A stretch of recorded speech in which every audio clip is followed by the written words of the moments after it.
मुंबईमध्ये आणि महाराष्ट्रातल्या इतर 10 शहरांमध्ये महापालिकेचे बिगुल वाजलेले आहेत, पण अर्थात महाराष्ट्राचं लक्ष जे आहे निवडणुकीसाठीचे ते अर्थात मुंबईकडे आहे आणि वेगवेगळे सर्वेज येत आहेत पक्षांचे। शिवसेनेचा एक सर्वे आलाय, अंतर्गत सर्वे, आणि त्यानुसार युतीमध्ये सेनेचं नुकसान होईल जर युती भाजपसोबत झाली तर, असा निष्कर्ष निघालाय।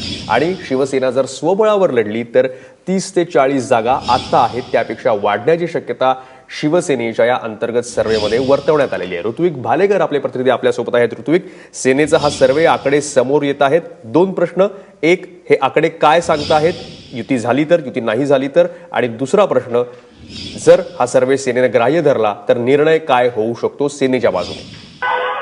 निश्चित मयुरेश, प्रत्येक पक्ष आपापल्या परीने पडताळणी करतोच आहे। जो सर्वे डिसेंबरच्या शेवटच्या आठवड्यात करण्यात आला होता, मुंबई महापालिकेचा जर आकडेवारी बघितली या सर्वेनुसार, तर शिवसेना ही जर स्वबळावर लढली तर तिचे सीट्स वाढणार आहेत। 30 ते 40 जागा वाढण्याची शक्यता या सर्वेमध्ये वर्तवण्यात आलेली आहे। शिवसेनेच्या आता 76 नगरसेवक आहेत, ते 105 ते 115 पर्यंत जाऊ शकतात असा हा सर्वेचा आकडा सांगतोय। तर दुसरीकडे जर शिवसेना युतीत लढली तर मात्र शिवसेना फार फार 80 ते 90 पर्यंत जाऊ शकते। म्हणजे जो मोठा फायदा त्यांना स्वबळावर लढल्यानंतर होणार आहे तो त्यांना होणार नाहीये असं स्पष्टपणे या सर्वेमधनं दाखवण्यात येते।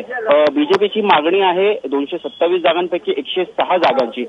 असं बघितल्यास मागच्या वेळी शिवसेना 158 जागांवर लढली होती। शिवसेनेच्या वाट्याला यंदा फक्त 121 जागा येतील आणि 37 जागा तर महत्वाच्या आहेत। या शिवसेना कुठल्या सोडणार यावरती हे सगळं अंकगणित पुन्हा अवलंबून असेल। महेश, धन्यवाद ऋत्विक, तुम्ही दिलेल्या माहितीबद्दल। त्याच्यामुळे स्वतःच केलेल्या या सर्वेवर सेना आता काय निर्णय घेते हे बघणं महत्वाचं आहे। दरम्यान जरा एक नजर टाकूयात शिवसेनेचा हा जो सर्वे आहे तो नक्की काय सांगतोय। जर शिवसेना स्वबळावर लढली, भाजपसोबत गेली नाही तर 105 ते 115 जागा शिवसेनेला मिळू शकतात। 30 ते 40 जागा वाढतायत त्यांच्या मागच्या वेळेसपेक्षा। भाजपला मिळतील 60 ते 80 जागा आणि काँग्रेसला 30 ते 40 जागा मिळू शकतील असं सेनेचा हा सर्वे सांगतोय। आणि जर युती झाली भाजपसोबत तर शिवसेना जरा तोट्यात जाईल असं त्यांचा सर्वे म्हणतोय। शिवसेनेला 80 ते 90 जागा मिळतील, भाजपला 50 ते 60 जागा मिळतील आणि काँग्रेसला 40 ते 50 जागा मिळतील।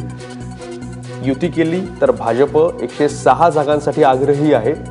सेनेच्या वाट्याला त्यानंतर 121 जागा येतील, 156 मायनस जवळपास 37 जागा त्यांना कमी कराव्या लागतील मागच्या वेळेसपेक्षा।